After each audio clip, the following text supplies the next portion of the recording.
여러분 안녕하세요. AI 위클리 브리핑. 오늘은 25년 12월 24일 크리스마스 이브입니다. 오늘은 에이전트와 터치 TPU라고 하는 주제로 한번 이야기를 진행해보고자 합니다.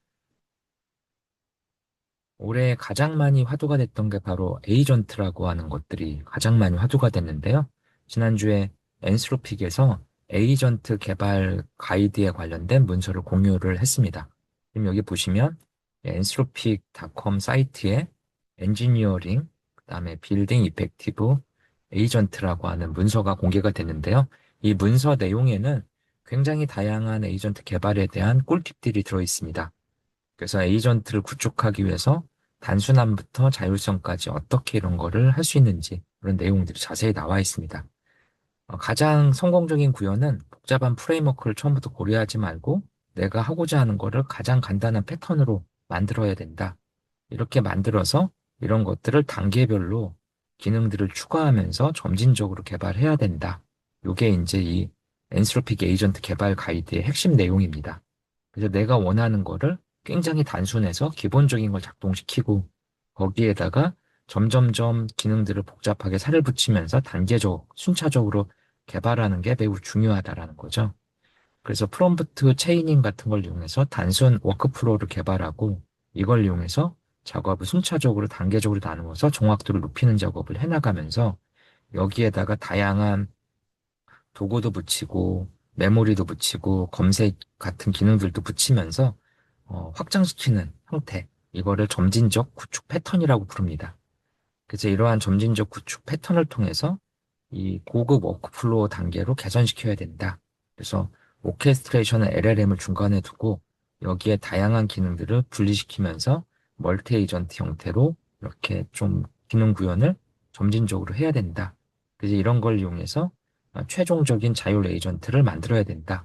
이런 내용들이 이 문서에 설명되어 있습니다.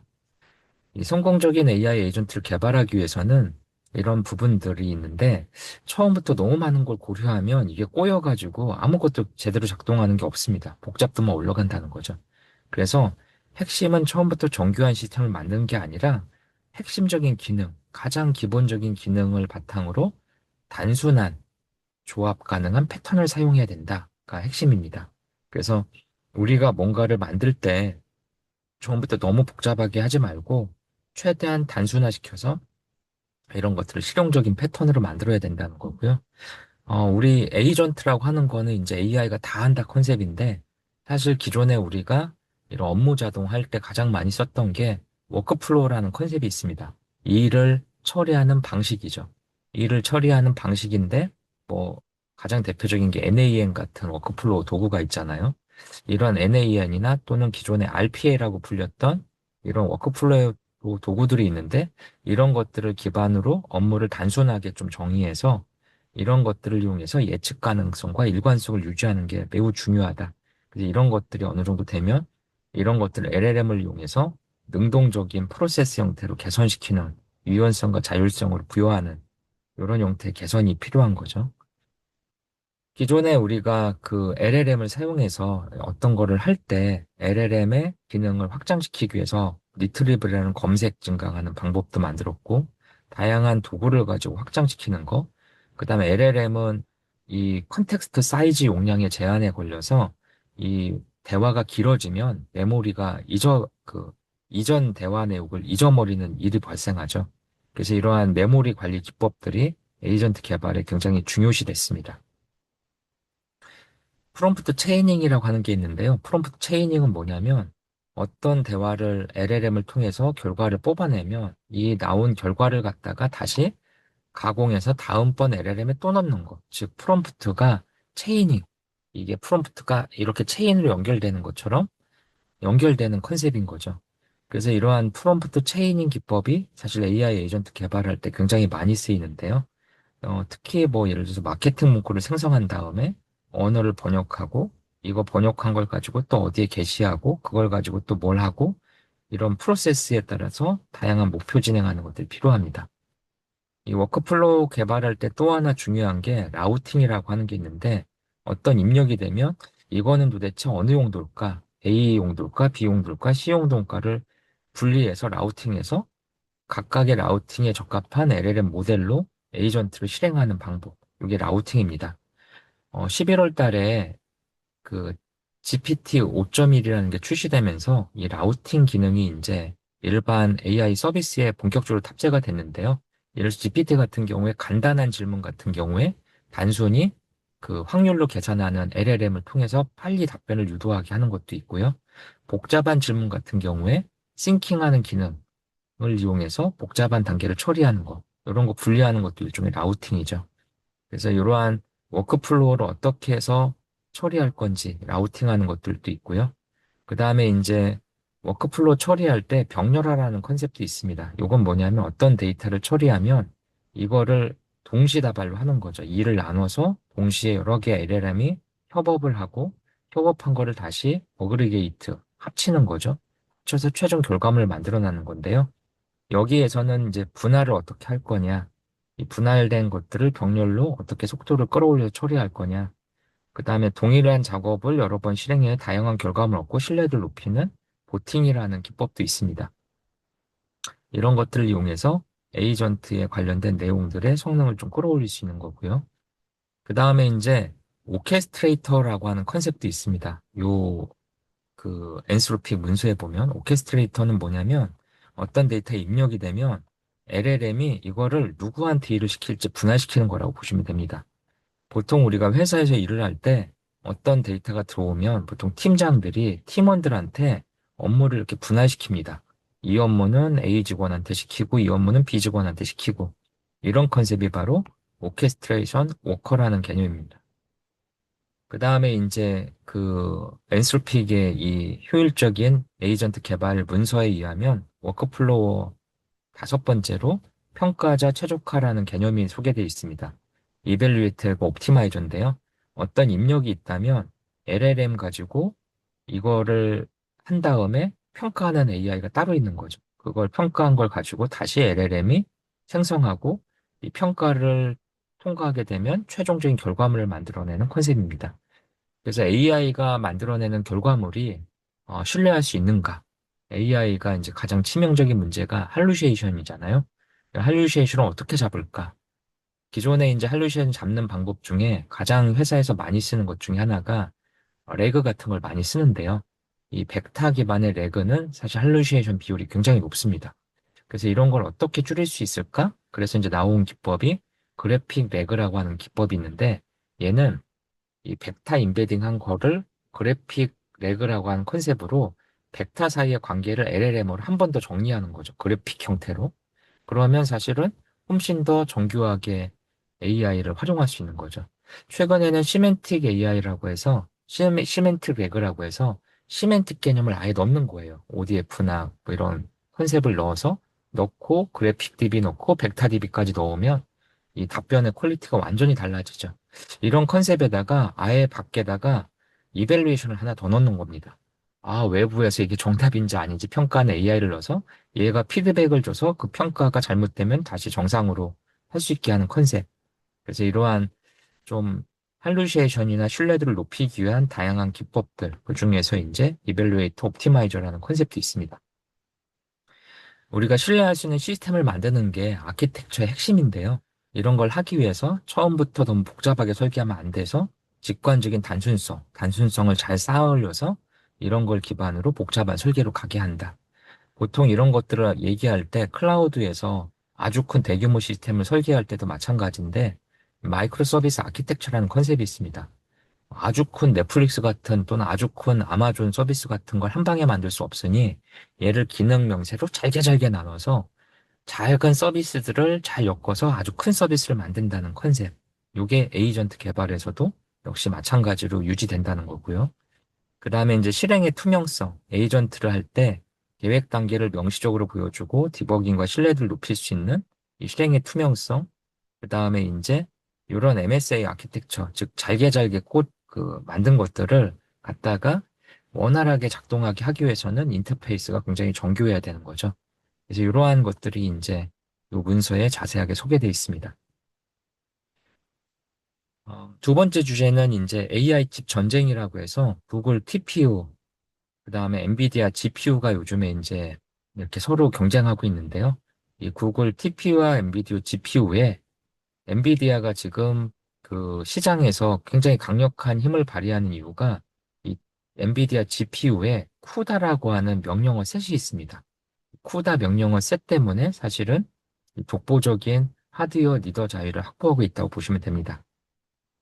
현재 이 쿠다는 핵심이 뭐냐면 우리 보통 AI 개발할 때 가장 많이 쓰는 게 메타에서 만든 파이토치라고 하는 그런 프레임워크하고 그다음에 구글이 만든 이 텐서플로우라는 프레임워크를 많이 쓰는데요. 특히 그 중에서도 많이 쓰는 파이토치 같은 경우에 기본적으로 그 엔비디아 GPU가 사용하는 그 중간계 언어인 쿠다라고 하는 거에 최적화되어 있습니다.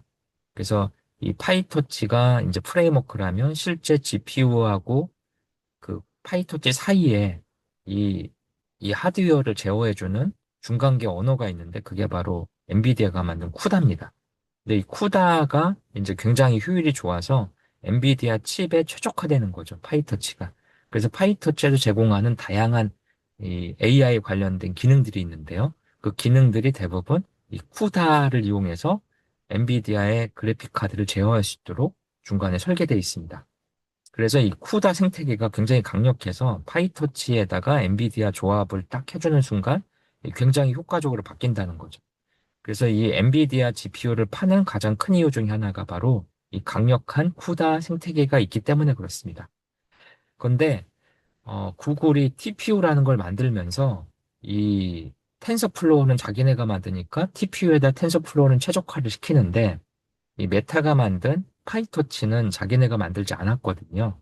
근데 이번 주에 구글이 메타하고 제휴, 전격적인 제휴를 맺어서 이 터치 TPU라는 걸 발표했습니다. 터치 TPU는 뭐냐면 기존의 파이터치에 후다를 연결시켰다면 파이터치에 이제 TPU를 연결시키겠다는 거죠. 그래서 TPU를 연결시켜서 파이터치의 버전이 TPU에서 최적화돼서 돌아가게 하겠다. 이렇게 되면 엔비디아 GPU를 쓰지 않아도 된다는 거죠. 참고로 지금 엔비디아 GPU는 영업 마진율이 70%가 넘습니다. 하나 팔아서 70%를 순이익으로 남긴다는 건 대단한 거죠. 다른 말로 하면은 독점의 폐해죠. 이 폭리를 취하고 있다고 보면 됩니다. 그러다 보니까 빅테크들이 합종 영행을 통해서 당장 이 메타 같은 경우에도 이 엔비디아 칩뿐만 아니라 구글의 TPU를 가지고 자기네 AI 서비스를 대응을 하려고 하고 있고요. 구글은 이미 제미나이 서비스를 이 TPU로 대응을 하고 있습니다. 그래서 이런 걸 이용해서 공격적인 지금 생태계를 만들려고 하다 보니까 서로의 필요에 의해서 메타에서도 우리 뭐 파이터치라고 하는 거를 엔비디아만 좋은 일 시킬 필요 없잖아. 어차피 우리도 구글하고 제휴 맺어서 TPU에다가 파이터치를 최적화시켜서 여기서 잘 쓰면 좋은 거 아니야? 라고 하면서 이 구글과 메타가 전략적인 제휴를 맺어서 이 TPU에다가 최적화되는 터치 TPU라는 걸 만들기로 발표를 했습니다. 그래서 이러한 내용들을 해서 실제 시장에서 지금 굉장히 많은 이슈가 제기가 되고 있는데요. 요 관련된 내용들을 제가 노트북 LM으로 딥 리서치로 자료를 조사해서 한번 이렇게 차트를 만들어 봤습니다. 요 내용들을 한번 보면 현재 시장은 엔비디아 GPU 하드웨어와 쿠다 소프트웨어가 생태계를 완벽하게 장악을 하고 있는데 특히 개발자 커뮤니티 이쪽에 굉장히 큰 영향을 미치고 있는데요. 이 독점의 폐해가 발생하고 있습니다. 쿠다의 종속성이란 대가로 인해서 굉장히 비싸게 판다는 거죠. 엔비디아가. 그래서 이제 AI 붐으로 인해서 엔비디아가 영업 마진 70%를 얻는 굉장히 비싼 이걸 하는데 구글 같은 경우에는 지난 수년간 TPU라는 걸 개발하면서 자체적인 서비스의 경쟁력을 만들어가고 있습니다. TPU 같은 경우에 V5E라는 모델 같은 경우에 H백 대비 굉장히 큰 경쟁력을 갖고 있죠. 시간당 비용이 거의 10분의 1 정도 되는 거를 볼 수 있고요. 그 다음에 100만 토큰당 추론 비용도 이 엔비디아 H100에 비해서 3분의 1 이하인 걸로 나오고 있습니다. 토큰 운영 비용에서 굉장히 압도적인 성능, 특히 전력 효율이 굉장히 높은 것으로 지금 나오는 거죠. 그래서 구글은 TPU를 가지고 이 자기네의 제미나이를 해서 사실 다른 회사들은 비싼 엔비디아, 예를 들어 오픈 AI는 엔비디아 GPU를 쓰는데 똑같은 서비스를 하는데 거의 이 전기료도 5배 내는 거고, 그 다음에 토큰당 생산비도 굉장히 비싸다는 거죠. 그래서 이제 구글은 TPU를 이용해서 자기네 서비스를 굉장히 큰 경쟁력을 만들었는데, 이제는 구글이 자사 서비스를 위한 TPU만 만들지 않고 이거를 이제 밖에다 내다 팔겠다. 이 내다 팔려고 하다 보니까 이제 범용성이 필요해서, 이 범용성에 현재 AI에서 가장 유명한 게 바로 메타의 파이터치라는 프레임워크인데, 이 메타의 파이터치 프레임워크가 현재는 이 쿠다에 최적화되어 있습니다. 그래서 이 쿠다에 최적화된 거를 TPU에 최적화된 걸로 만들기 위해서 이번에 이제 그 제휴를 맺는 거죠. 그래서 이 파이터치 쿠다에 관련된 거를 구글 내부에서 쓰는 TPU에 최적화시키기 위해서 터치 TPU라는 걸 만들기 위해서 서로 이제 기술 제휴가 된 거고, 이런 걸 통해서 엔비디아가 차지하고 있는 굉장히 비싼 가격 또는 비싼 추론 가격, 속도 이런 것들을 TPU라는 생태계를 통해서 좀 더 효율적으로 바꾸겠다. 그리고 비용 대비 효율이 지금 엔비디아는 H백을 마진율 70%로 해서 굉장히 비싸게 파는 거죠. 그러면 이런 구글 TPU 기반의 그, 그 터치 TPU라는 게 활성화되면 시장의 엔비디아 가격이 당연히 떨어지겠죠. 마진율이 지금처럼 유지가 안 되겠죠. 그래서 시장에는 더 가성비 좋은 이 GPU를 더 빠르게 확산시킬 수가 있습니다. 현재 이런 그 비용 절감은 구글 TPU를 바탕으로 뭐 구글이 제미나이 서비스가 이미 최적화되어 있지만, 애저라든지 MS라든지 아마존의 AWS 서비스에서도 이런 문제들이 부각되고 있습니다. 그래서 애저라든지 AWS도 이런 자체 플랫폼 구축이라든지 이런 엔비디아 쿠다 생태계를 벗어나기 위한 다양한 시도를 하고 있고요. 최근에 이제 엔스로픽이 구글한테 투자받으면서 100만 대의 TPU를 갖다가 이 구축하는 계약을 맺었죠.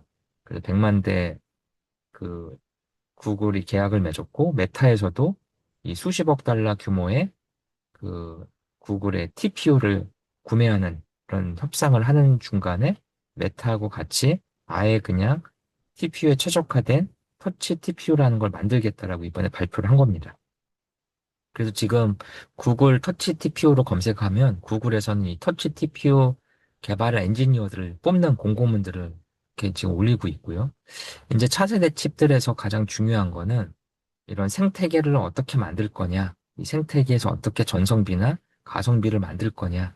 지금까지의 독점 구조가 엔비디아의 쿠다 생태계에서 강력한 독점 구조가 만들어졌지만, 이제는 구글이나 메타 같은 강력한 빅테크 생태계에서 새로운 형태의 터치 TPU 같은 걸 만들어서 기존의 엔비디아의 강력한 독점 구조를 깨려고 하는 것들이 본격적으로 시장에 언급되고 있습니다.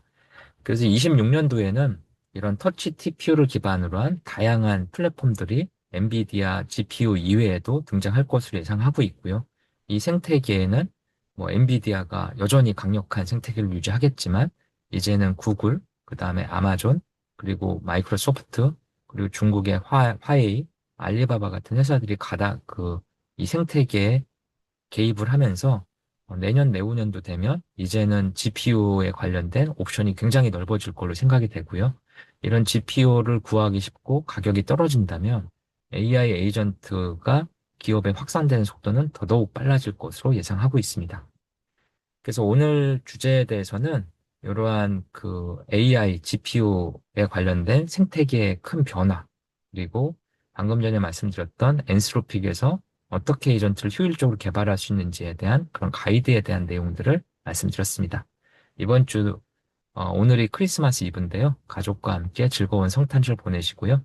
저는 또 다음 주에 인사드리도록 하겠습니다. 감사합니다.